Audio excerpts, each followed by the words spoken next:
Welcome to Culturally Responsive Teaching, where we will focus on what it is, who it is for, and how to begin the process.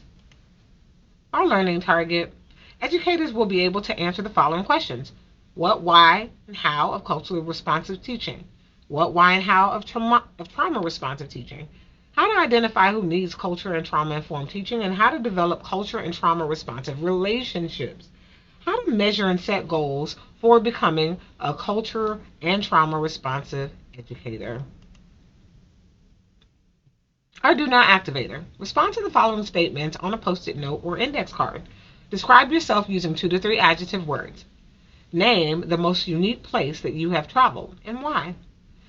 Name one person you admire or who has provided a life changing opportunity for you. Start the timer and pause the video if you need more time.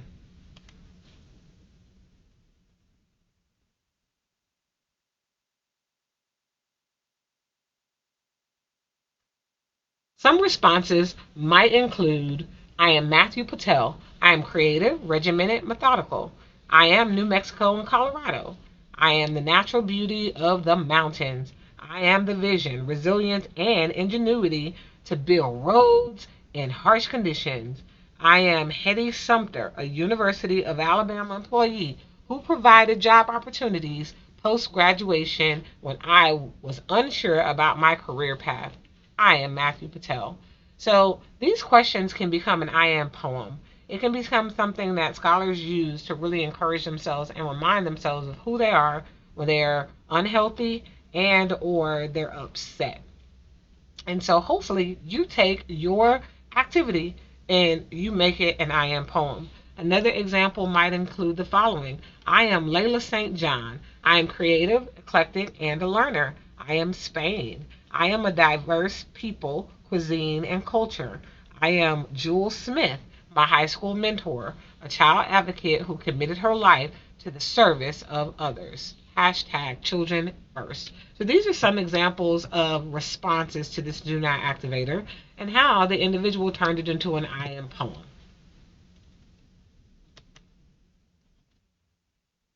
Debrief. Culturally responsive teaching is about mirrors, windows, and sliding glass doors.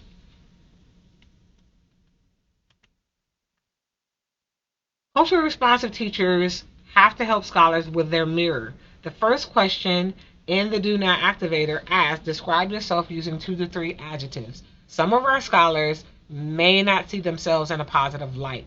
So this activity is for you teachers to really see how you see yourself. And so we want you to take out your cell phone and we're going to ask you to look at your cell phone for 60 seconds. But you're going to turn the camera on. So take out a cell phone or pocket mirror, remain quiet, reverse the camera setting, and look at yourself without breaking eye contact for 1 minute. Yes, you can blink. Just maintain eye contact. Ready, set, go. Pause the video. After the 60 seconds, we want you to think about the following. What was your self talk like? Was it positive, negative, critical, or motivating? What did you see? Did you see your successes or mistakes? Did you see who you are now, or maybe who you were or will be? Being a culturally responsive teacher means taking responsibility for helping to enhance our scholars' self image and to build strong self esteem and confidence. This occurs by exposing them to content, curriculum, and experiences that show them individuals who reflect them in a positive light. For example, Rita Pearson, a guru in education, she allowed her scholars as a class to come up with this positive, uh, positive motivational saying that they have. I am somebody. I was somebody when I came. I'll be a better somebody when I leave. I am powerful and I am strong. I deserve the education that I get, and I have things to do, people to impress, and places to go. This is the image of the famous Rita Pearson. So a culturally responsive teacher knows that it's our job to help our scholars have affirming views of themselves and to also make sure that the curriculum, media, and literature and resources that educators select affirm and enhance these views. We have to be our scholars champion. The window is stamped because it's important for us to know. In the second do not activate question, it says name the most unique place that you have traveled and why. This is important because what if our scholars haven't really traveled outside of the zip code? Maybe they don't even know what it's like on different sides of town in their city. Maybe they only have an understanding of rural culture, of inner city culture. And that looks very different state to state, city to city, region to region, nationally and internationally. So our job as a culturally responsive teacher is to enhance their window. We want them to go beyond the local viewpoint to a statewide viewpoint, to a national USA viewpoint, and to an international lens. It's hard to do that though when you have very limited exposure and experience. So we want to do that. We want to expand the window. What do they see between the time that they leave home and come to school and vice versa? If that's if their window is very limited, it's our job to expand that. And the culturally responsive teacher is committed to that. Certain questions we ask is what background knowledge do scholars bring with them? That's why our hooks, our our anticipatory sets, and our do not activators are so important to extract information for us to learn about the reach of our scholars. You might even want to take out a map and really put thumbtacks and strings so that we know where our scholars have traveled. By the end of the school year, hopefully you would have moved a lot of those strings and we would have explored a lot of different places, even if it's just through watching videos and incorporating things in the curriculum that stretches us to other countries and other cultures. The culturally responsive teacher believes in the sliding glass door. And so sliding glass doors represent opportunities that embody equity and justice. Give them a chance to see their future without a wall blocking their view. We must be committed to pushing our scholars toward advanced and honors classes and to help them succeed once they arrive. If a sliding glass door does not exist then we must help to create it, build it, and or find someone to finance it. The person that our teachers said that they admire largely align with who they are and who they desire to become. This is valuable to see who our scholars admire to connect who they want to become. And so those individuals have a certain level of characteristics themselves. Why they admire them strongly suggests that our scholars, that's one of their core values. So we want to audit what rules and systems may interrupt equity initiatives in our classroom. Do we have a discipline policy that's going to prevent them from succeeding? Do we have a dress code or technology access, college track, AP courses? Are we only allowing scholars in AP courses who are solid in their English proficiency? Are we limiting our ELL scholars to be in AP classes because, they have a language barrier? Well, no, that doesn't prevent them from being successful in AP and honors classes. And then lastly, what college and career opportunities is our school offering access to? Is it only certain scholars get access?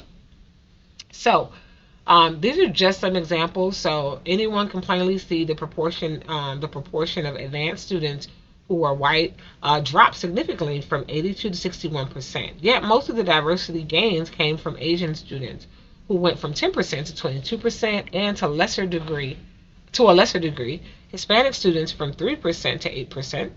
Unfortunately, the proportion of advanced students who are black decreased over the time from a typically low 3% to 2%. And so we do still see a lot of racial gaps when it comes to our scholars taking advanced level courses from 2003 to 2022. And this research was done by the Thomas B. Fordham Institute and talking about the excellent gaps by race and socioeconomic status. So the work that we have in our organization, we absolutely want to really encourage our scholars to take advanced level courses to push them towards that. They can do it. Racial composition of 8th grade students when it comes to reading, all right, and we see these numbers as well. So it's largely the same. Big declines in the proportion of white students with large gains. For Asian and Hispanic students, they gained as well.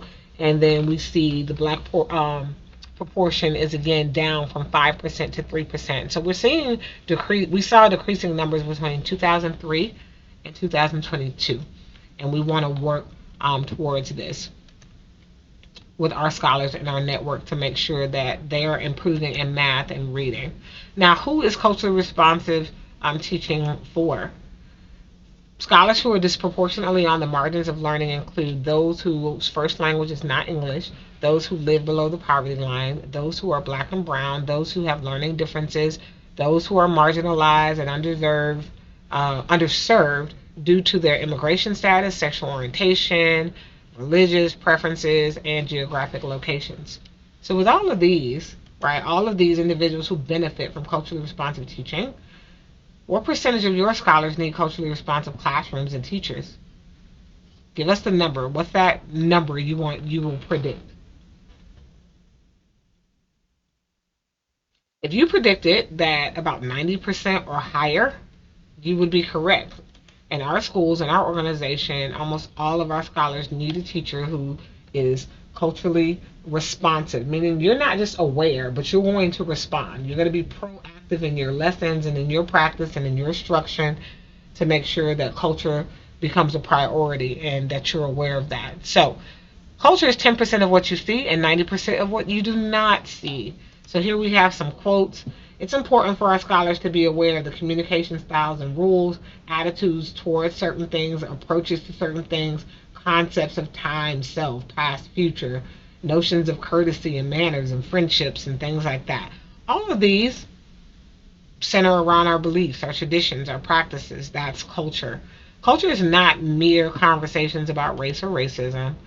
It's the personality of the group. It's the way things are done around here. That's our culture. It's the items we carry around in our invisible suitcase. Some items we chose to put inside, while others were pre-packed and handed to us without our permission. And then culture is like the wind. You can't see it, but you can definitely feel it. So again, that summarizes what we mean by when we say it's 10% of what you see and 90% of what you don't. It requires deep relationships to be able to understand how our scholars are processing our communication styles, our tone of voice, our body language, our eye contact. We often try to really translate what we believe people are communicating and the rules that we live by when we're really it's a hard thing to do without getting to know a person. Diversity means understanding that each individual is unique and also to recognize, respect, and value individual differences as strength that really make us better. The goal is to use diversity to affirm unique identities, to build skill sets, enhance academic performance, and life skills. So, again, you'll notice that culture, we see that in this diversity wheel. It's defined as beliefs, traditions, customs, celebrations, rites of passage, all of these things. So, these are 8 areas. When we talk about diversity, we're talking about these 8 areas and even more. So, again, people focus on race, people focus on ethnicity, but that's just one component of diversity, right? Diversity just reminds us that even if you have shared culture, you have a shared religion, right? There's still diversity within each of these categories that we have to be able to learn and to get to know people, to really understand them, and then to move towards seeing why they behave the way that they do. Why do they respond the way that they do? The culturally responsive teacher is committed to identity and achievement. That means that culturally responsive teachers transform education from traditional to responsive by respecting and adopting multiple cultures and experiences and recognizing strengths and accomplishments. This is an example of a communication style in a social situation. We have Angela Davis, a civil rights leader, and Cesar Chavez, a civil rights leaders. Again, at one point in time, communication styles it was appropriate to call a person of color Negro, right? Or black, or African American, or just African, or just American, or maybe Black American, or person of color, POC, right? We even have acronyms like BIPOC, which represents biracial, indigenous, and POC is the person of color. Vocabulary evolves, right, with the culture. And so what's appropriate for one person, like Angela Davis, may not be appropriate for another. There are people who might be offended if you call them black, if you call them African American, if you call them a person of color, and then you have some people that know that is how I identify. So we have to know that language evolves. And so, not to remain settled that you've mastered it, right? We have to remain humble. And so, this is just an example of a national component in our United States Census, right? This language occurred. The word Hispanic was created by the United States. So, at one point, about 20 years ago, to call someone a Spanish speaker from a different country and they come to the U.S. and we call them Hispanic, they're looking at us like, what is that? Because it is most popular to reference yourself according to your nation. No, I come from the nation of Nicaragua. So, if you ask me, where I come from, or I'm going to say Nicaragua. I'm Nicaraguan, right? I'm not going to call myself a Hispanic. That's a USA created vocabulary word. But so communication styles and social situations have evolved in our country, and the word Hispanic, sometimes Spanish speakers will embrace Hispanic or Chicano or Chicana, Latino or Latina, Brown, Afro Latino or Latina, or even Latinx to be gender neutral. And so, again, language is an art and it evolves. But does this represent surface culture or deep culture? Would you know how language has evolved and how some of these words might be more acceptable or appropriate in one state and not in another? Is this a representation of surface culture or deep culture? While language is represented as surface culture, how to use that language is more of a deep culture issue, right? I wouldn't know what's offensive if I come to the central part of Florida, and which is highly populated with Spanish speakers. How do I address the individuals? Do I lump them into one group? No. How do I respond to that? The bottom line is I have to be in relationship, get to know people, and ask them how they choose to be identified. Other international knowledge and things like that are appropriate about approaches to problem solving. Our approaches to problem solving are very different. In the United States, there is not a 13th floor in most hotels because of American superstition that the number is considered what? We know it's considered unlucky. So no one will want to stay on the 13th floor of a hotel. So we know that we're not going to sell many rooms on the 13th floor. But the irony of it is we know that if you're staying on the 14th floor, you're really staying on the 13th floor. But to accommodate, again, the United States superstition, we don't have a 13th floor. However, in China, does anyone know which floor is skipped for the same exact reason? You guessed right if you said the fourth floor. So in China, that number is considered unlucky and they tend to skip the fourth floor. Some more international cultural knowledge and taboos. Whenever you're traveling to France, there's something specific that you never bring to someone's house out of courtesy because it's not considered courteous or customary. You guessed it, don't bring wine as a gift in France. It is customary for the host to provide this experience. Don't stretch or yawn in public in which country? Spain. It is considered extremely vulgar. It announces to your friends that they are boring. Plus, in Spain, they specifically have larger lunches. And so we know we get tired after lunch, especially after a big, heavy lunch. It's the biggest meal of the day. So Spain literally shuts down and we have what we call siesta. It's time to go home and take a nap. And so because in Spain we have the largest meal of the day is lunch, you go, you take a nap. After that, you walk, you stroll, you get your exercise, you burn your calories. There's no reason for anyone to be yawning because we all had a nap in the middle of the day. And lastly, we have the last cultural taboo. Don't cut your grass on Sunday in which country? Guess. Sundays are quiet, non-work days in Switzerland. Sundays, it is the day of rest, so work is frowned upon. There are quiet hour rules, so work noises are prohibited. So if again you wouldn't Would you know these things as, is this surface culture or deep culture? Would you know this if you didn't travel to France, to Spain, to Switzerland, or even China? So these are things that, again, while they might seem taboo, you would definitely know if someone is from that area versus someone who doesn't know that, who's not from that area. So we want our scholars to want to travel, to encourage, to expand their mindset so that they can learn more, and expand the diversity that they have. Next, we have equity and excellence. Culturally responsive teachers, they support and facilitate learning opportunities. They provide individual attention and encouragement that enables and empowers learning and cultivates cultural sustainability. How do they do that? One, we need to know the definition between equality and equity.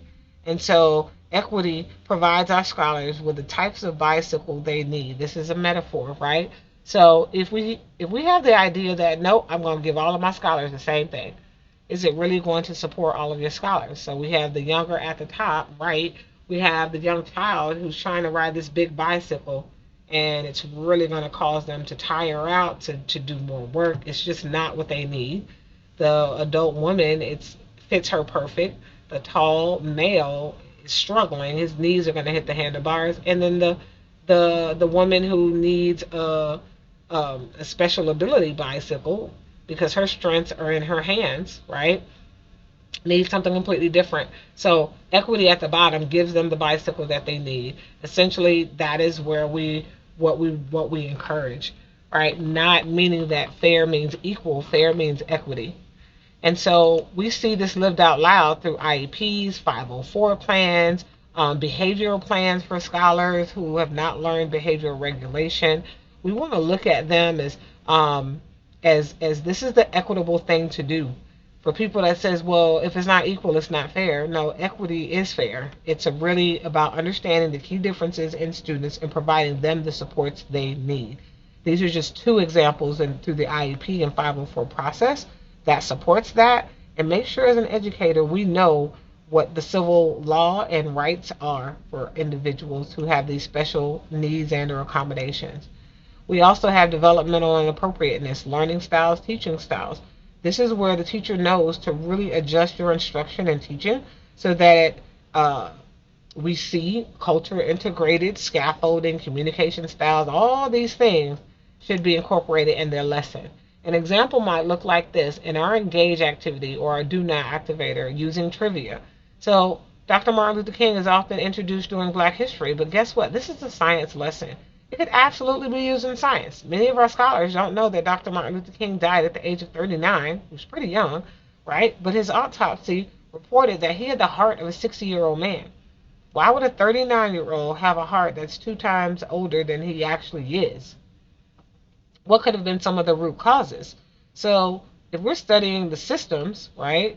Our circulatory system, our nervous system, our muscular system, our respiratory system, this is a great example for our scholars to ask, which of his systems might have contributed to this? Did his choices contribute, his life choices impact his body systems, right?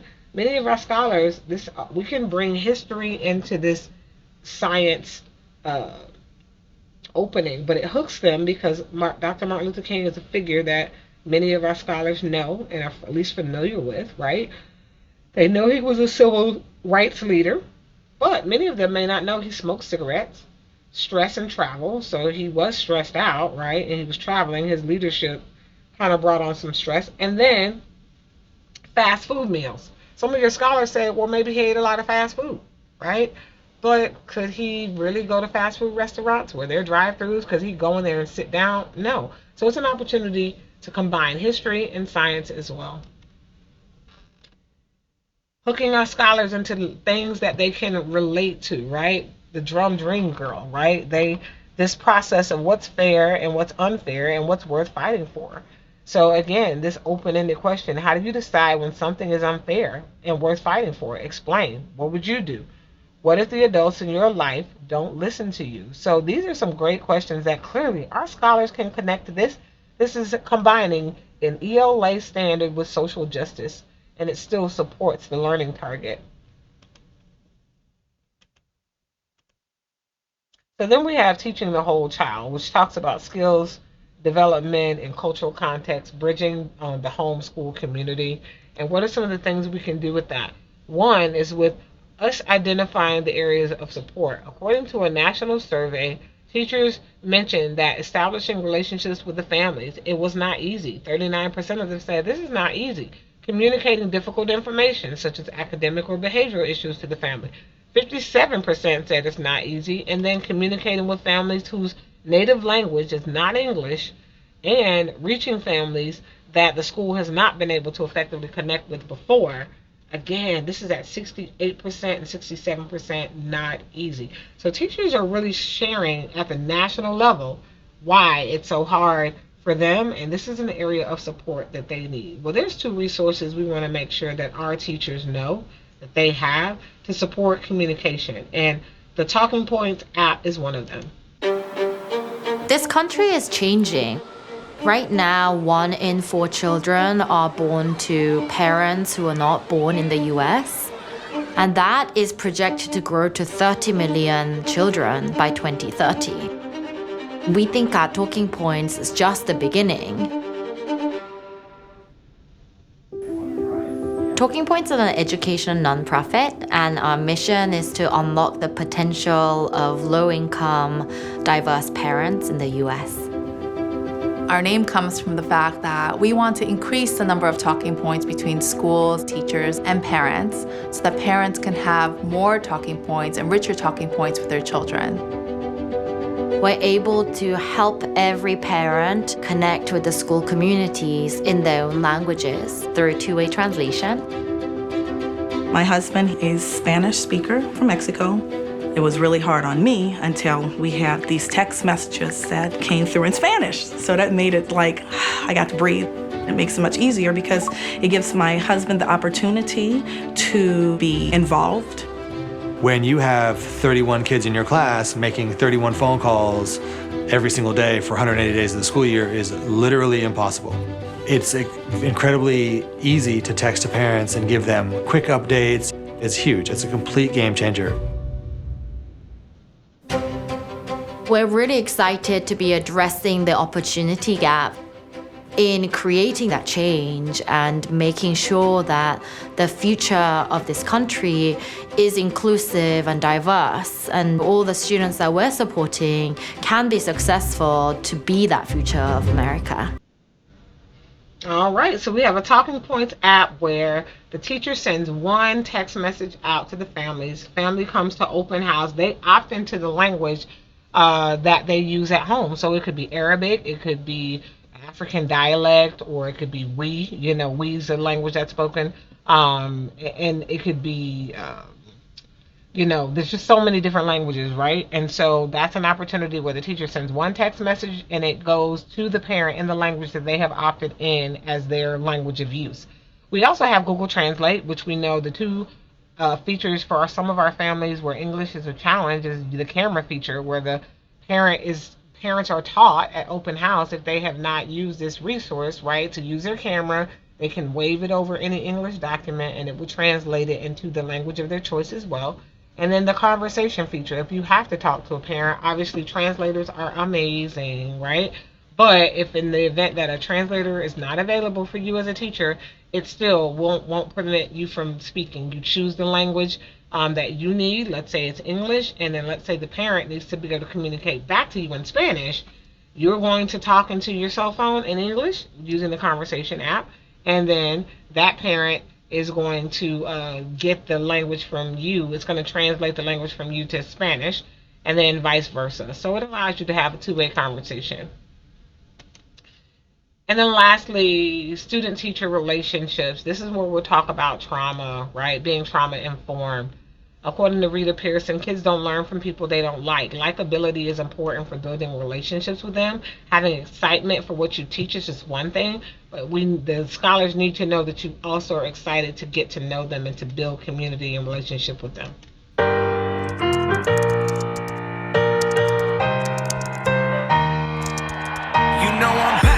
I never left. Another sprint, another step, another day, another breath. Been chasing dreams.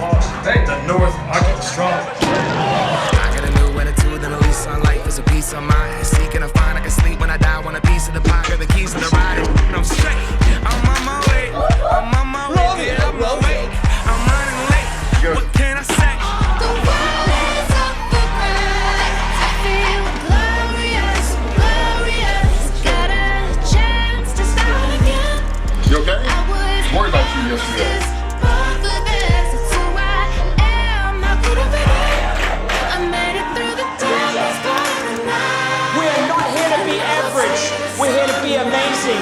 Now I feel glorious, glorious. I feel glorious,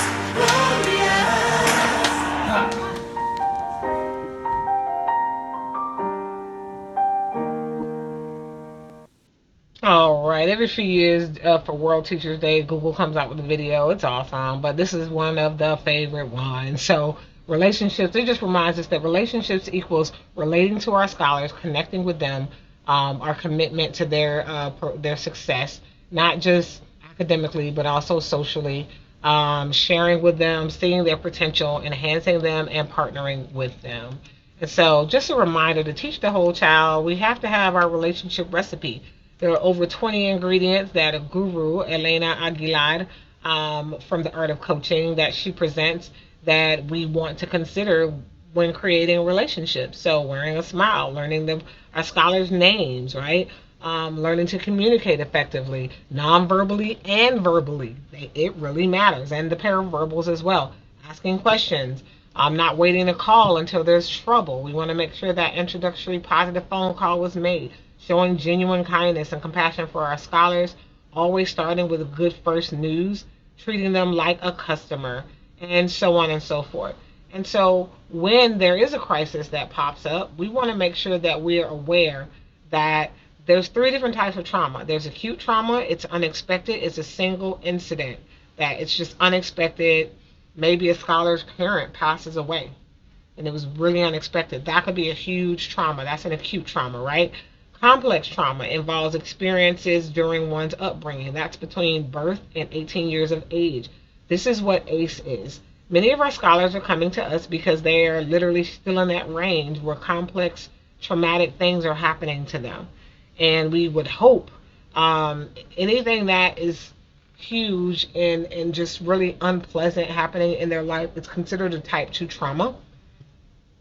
And because it's occurring between birth and 18 years of age. And then chronic trauma is experiencing repeated prolonged traumatic events at any age.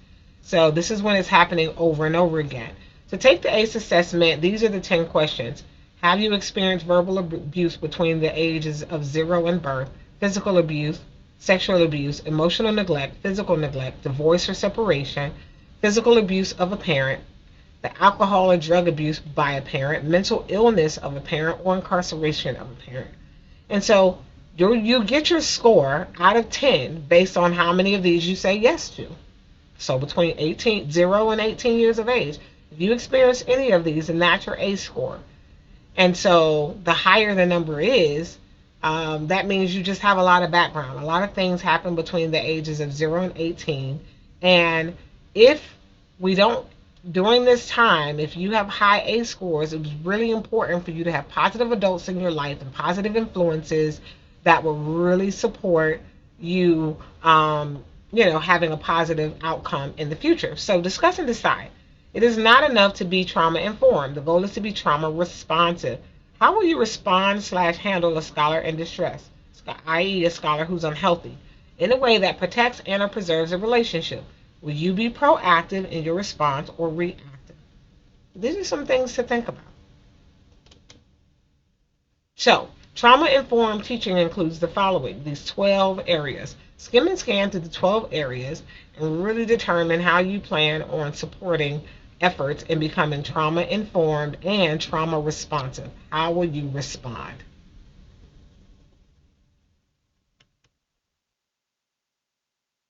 Then we have ACE. It's just breaking down the 3 realms that we have listed here.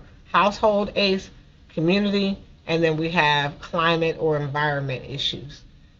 And so some of our scholars, they may not have household trauma, but they may definitely have community-related trauma, climate-related trauma, and some cultural-related trauma. We have a short video here that we can watch about, it's called The New Boy. It's an award-winning short film. It's about 8 minutes, and the goal is for you to take some time to really document, right, when it comes to this, facts or information. What do you know? What do you want to know about this young scholar? Connections and comparisons. I understand. I want to understand. So what are some things you want to understand? And then lastly, actions or responses. As a teacher, I would do what? If I were the scholar, I might respond to the teacher in what way? Boy with us today. Oh, and trigger warning, there is some sensitive images, language in this film, and so just be reminded. There's a gun, and there's also some profanity. Again, common things that you might hear in some school settings. Now, everybody, this is Joseph. Say hello. You should sit beside Pamela. No, you shouldn't. Hands in the air. Oh, not you, Joseph. You're fine. You can just go and sit over there. Good. Now, I'm sure we're all going to make Joseph feel very welcome. Hands down. Take out your maths matters. Miss, Seth Quinn threw me book out the window. Did not. Did so. Seth Quinn, go down and get that book. Now, page 37. 20 divided by 10. 2. Next one, 18 divided by 9. 2. 56 divided by 8 is equal to 7. 36 divided by 6. 6. 6, correct. Last one here, 49 divided by 7. Your answer? 7. Hey, Lloyd, do they know it's Christmas? Christian Kelly. What? Are you annoying Joseph? No. Is he, Joseph? I'm sure he isn't. Sit up straight so I can see you, Christian Kelly. He was poking Joseph's back, miss. Shut up. He was. Feck off. No! Take it down.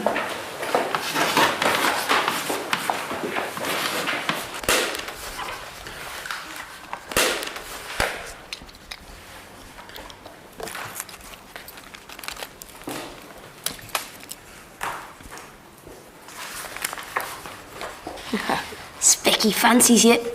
You're dead. Hurry up now, we haven't got all day.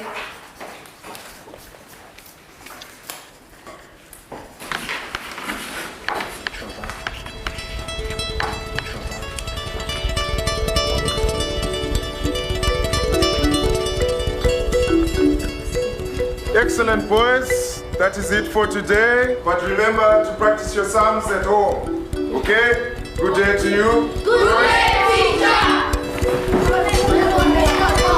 Hey, Livy, what's number 3? Christian, what did I just say? Don't know. No talk. I wasn't. Just finish your sums. You finished, Joseph? Good lad. Now, I think we've all had plenty time. Pencils down. Down. Now, who's first? Seth Quinn. Didn't have any handle. Come up now and do number 1 for us, please. Betty gets it wrong.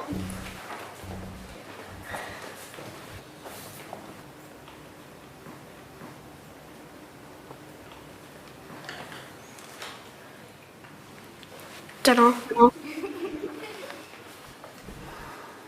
Maybe we'll have a little less guff out of Seth for a while. Now, Hazel, why don't you show us all how to do number 1?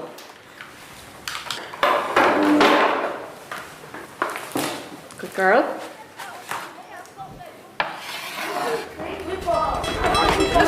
That one out, okay? You understand? And then you do that one tomorrow, yeah? Okay, good day, bye-bye. So they believe in you, resting the whole game on your shoulders, eh? I am a star, Father. In the last game, I scored 3 goals. Yes, you're a star. You're a star. Hey, Livy, you hungry? Do you want that? It's a good one. Kelly's got snot on his finger. Oh, my finger! Let go! Joseph, let go. Everybody, hands in the air. Oh, my finger broke me finger. Sit down, hands in the air. There's nothing broken, you'll be grand. It's sore. I'm sure it is. I seen her knickers. What colour? No! That's better. Hands down. Yellow. Oh, God, give me strength. Christian, sit down. Now, Joseph. Christian Christian is no angel. Are you Christian? I didn't do anything. We do not pull fingers or whatever you just did to Christian here, in this classroom or anywhere else. Understood?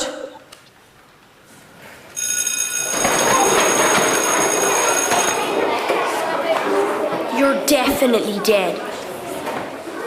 Don't listen to that dirtbag. Dead.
Are you gonna fight or what?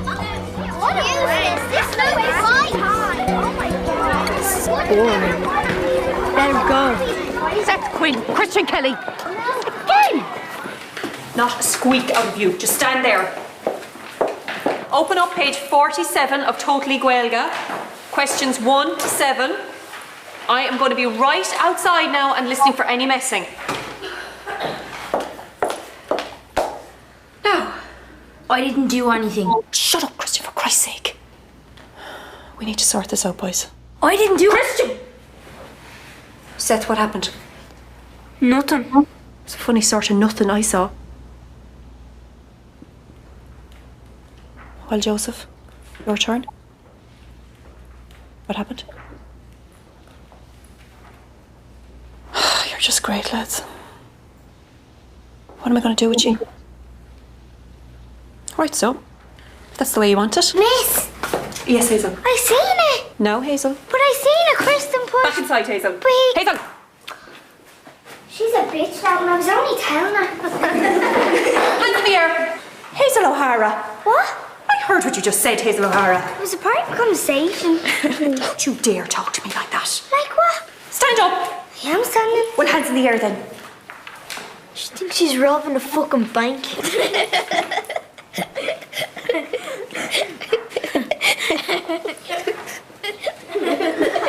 No. No.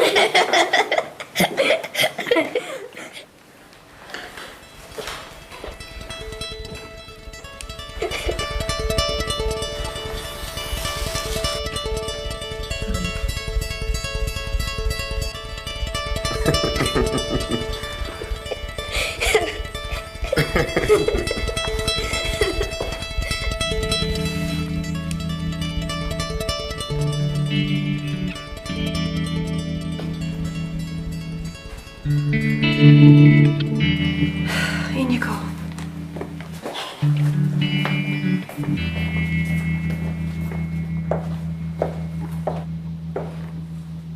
Now.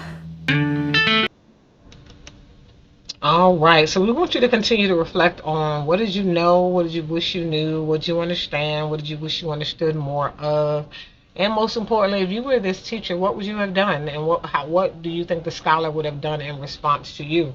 The new boy was going through a lot. He definitely was experiencing almost all three realms of the ACE experience. One, he saw his father killed. He had to relocate to a different country. He's in a completely different environment. So go ahead and take the time to reflect. Then you're going to do a turning talk, and then you're going to debrief. And so some of the things we just want you to remember about the new boy is while there were some classroom management challenges, there was a lot of culture shock for him. He came from an academic environment where, first of all, he had a male teacher. The male teacher was his dad. They use a lot of call and response, which is popular with the African community. Very musical, rhythmic when it comes to language. Language is largely rhythmic, and the call and response is a common practice. And so now he's having to raise his hand before he speaks. They speak one at a time. There's no unity within the communication process. Writing with pencils as opposed to him used to using chalk and whiteboards. Separate desk and individual desks as opposed to sitting in table format, kind of more communal, right? You have girls and boys learning in the same classroom where his classroom was all boys.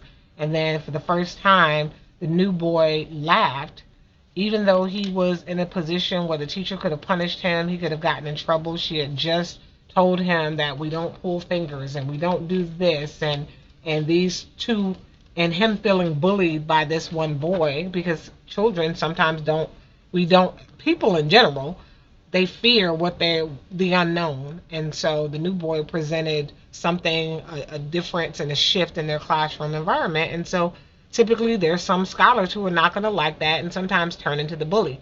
Well, these three boys who are supposed to be in trouble, supposed to be in a position where they're about to get in trouble, and the teacher hears them laughing.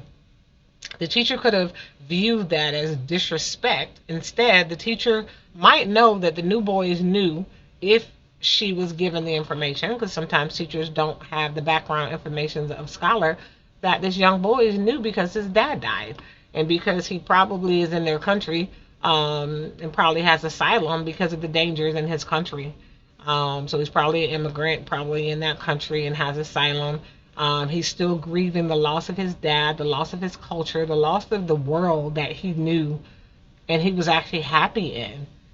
And so this teacher could have punished him for laughing, but instead she didn't. And it was beautiful to realize that probably was the first time he laughed since his dad died and his world changed. And so with that, we also always want to remember that all behavior is communicating, and it's communicating something. And if we keep that in mind, we'll start to look at what is this behavior communicating. And at least in getting in trouble, these three boys shifted from being enemies to having a common interest, which obviously wasn't good that they're laughing at the teacher, but at least maybe now they're going to change from being a bully to a friend. All right, things that we want to remember when the traumatic moment is happening, that the 90% of what we see, and then the 90% of things that are occurring in a situation is what we don't see, right? So that situation, we're only getting 10% of what's really going on, and that's what's happening, right? What's happening right now. That's the observable behavior or action that we're seeing. But that teacher knows that there's a lot of things that maybe I don't know. What's been happening over time, what's influencing this behavior or trend, and what beliefs stimulate that behavior on both sides for both boys, right? And so these are important questions for us to ask, to be trauma responsive. It says adopting a trauma-informed approach is not accomplished through any singular particular technique or checklist. It requires constant attention, caring awareness, sensitivity, and possibly a cultural change at an organizational level. There's 6 different areas that we're encouraged to seek: safety, trustworthiness and transparency, peer support, collaboration and mutuality, empowerment and choice, cultural, historical, and gender issues.